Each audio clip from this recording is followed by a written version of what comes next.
Hello' everyone, আপোনালোক সকলোকে মোৰ অন্য এটা ৰেচিপি ভিডিঅ'লৈ স্বাগতম জনাইছোঁ। আজি বৰ সুন্দৰ ৰেচিপি এটা আপোনালোকৰ বাবে লৈ আহিছোঁ, ধোচাৰ। ধোচা খাই মই খুব ভাল পাওঁ, সেইবাবে প্ৰায়ে বনাই থাকোঁ আৰু মই ঘৰতে আমাৰ পাকঘৰতে সচৰাচৰ থকা বস্তুবিলাকেৰে বনাওঁ। ব'লকচোন তেনেহ'লে ৰেচিপিটো চাওঁ। এয়া মই চাউল 2 কাপ লৈ লৈছোঁ প্ৰথমতে, আৰু এই কাপটোৰ জোখাৰে মই একাপ মগু দালি লৈছোঁ আৰু তাৰপিছতে আধা কাপ বুট দাইল লৈছোঁ, লগতে 1 চামুচ মেথি গুটি লৈছোঁ।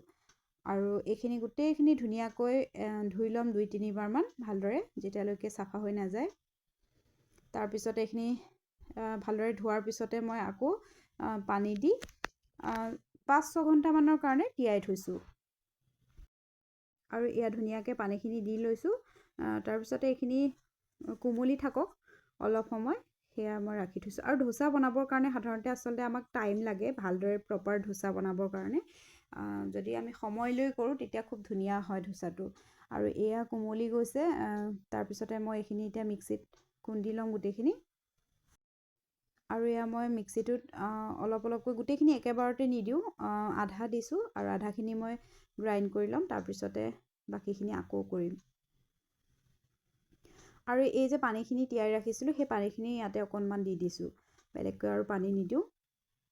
আৰু এয়া চাওকচোন, ধুনীয়াকৈ গ্ৰাইণ্ড হৈ গ'ল। আপোনালোকে বেলেগ বেলেগ ধৰণেও তিয়াব পাৰে, চাউল বেলেগকৈ, দাইল বেলেগকৈ তিয়াব পাৰে, কিন্তু মোৰ বৰ সময় লাগে আচলতে এইবিলাক কৰি থাকিবলৈ, সেইকাৰণে মই একেলগতে গোটেইবিলাক তিয়াই দিওঁ। আৰু এয়া মই এতিয়া গোটেই ৰাতিটোৰ কাৰণে এইখিনি মই ঢাকি থৈছোঁ, কাৰণ ধোচা ফাৰ্মেণ্টেড হ'বলৈ কাৰণে টাইম লাগে। সেয়েহে এয়া পিছদিনা ৰাতিপুৱা চাওকচোন ইমান ধুনীয়াকৈ ফুলি আছে, যিমানটো আমি তিয়াওঁ তাৰ ডাবল হৈ যায়। তাৰপিছতে আকৌ ধুনীয়াকৈ আকৌ হেতাখনেৰে মিলাই দিছোঁ, ধুনীয়া হৈ যায় এনেকৈ, দেখিছেনে? আৰু অকণমান পানী ইয়াত মিলাব লাগিব। এয়া মই অকণমান পনীয়া কৰি লৈছোঁ, ইমান ডাঠ হ'লে আকৌ বেয়া হৈ যাব নহয়, সেইবাবে ইমানখিনি কনচিষ্টেঞ্চি ৰাখিলেই হৈ যাব। আৰু এতিয়া গেছত পেন এখন পাতি লৈছোঁ, তাতে অকণমান পানী ছটিয়াই লৈছোঁ আৰু কাপোৰ এখনেৰে মোহাৰি লৈছোঁ। পানী ছটিয়াব কিয় লাগে জানেনে?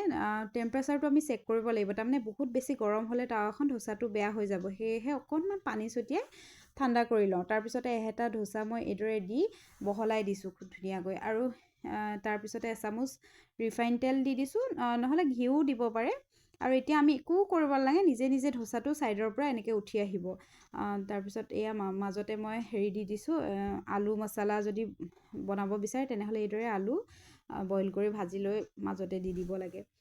আৰু সেয়া এখন ধোচা হৈ গ'ল। আৰু এখন বনাই লৈছোঁ। এয়া চাওকচোন, খুব ধুনীয়াকৈ মই হেতাখনেৰে চাৰিওফালে স্প্ৰেড কৰি দিছোঁ এইদৰে। যিমান পাতল কৰিব পাৰি সিমানেই ভাল হয়। আৰু ধোচা টাৱাখন আচলতে ডাঙৰ হ'লে আৰু বেছি ভাল হয়। সেয়া মই চামুচ তেল দি দিছোঁ আৰু এয়া ধুনীয়াকৈ উঠি গৈছে ছাইডটো, দেখিছেনে? বেটাৰটো ভাল হ'লে মানে ধোচাটো খুব ধুনীয়া হয়। আৰু আলুৰ ষ্টাফিং অলপ ভৰাই দিছোঁ, মছলা অলপ, আৰু এইটো ধোচাও ৰেডি হৈ গ'ল। আৰু এয়া খাবৰ বাবে ৰেডি হৈ গ'ল ধোচা। এতিয়া ব'লক প্লেটিং কৰোঁ। আৰু এয়া 2টা ধোচা লৈ লৈছোঁ মই। যদি টাৱাখন ডাঙৰ হয় নহয়, এটা ধোচাই বনাই মানে পেট ভৰি যায়, কিন্তু সৰু কাৰণে মই 2টা লৈ লৈছোঁ, লগতে চাম্বাৰ আৰু চাটনি লৈ লৈছোঁ।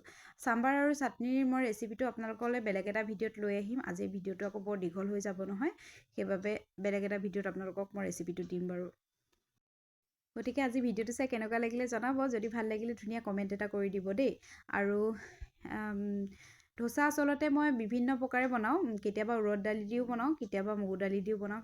ঘৰত যিহেতু মগু দালি বেছি থাকে, সেইবাবে মগু দালিৰে কাম চলাই দিওঁ। আজি ভিডিঅ'টো মই ইমানতে সামৰিছোঁ। যদি ভাল লাগিলে লাইক, কমেণ্ট, শ্বেয়াৰ কৰি দিব। আজিলৈ আহিছোঁ, বাই।